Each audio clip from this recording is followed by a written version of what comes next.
कहाँ है वो वोट लेकर चुप रहने वाले? कहाँ गए वो जनता की सेवा करने वाले? काट रही हूँ।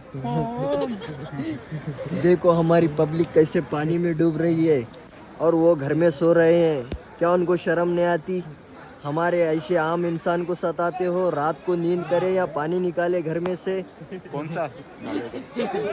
बोलो बोलो, कहाँ गए वो तुम्हारा नेता, कमीना नेता? पूरा तुरक्कल भर चुका है, पूरा तुरक्कल का ब्रिज भर चुका है।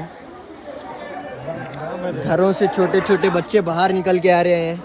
आ रहा हूँ शुएब भाई। आप क्या कहना चाहते हैं इस बारे में? ये देखो वोट लेके करना कुछ नहीं चाहते हैं। काफी कुछ पर तेरी पढ़ाई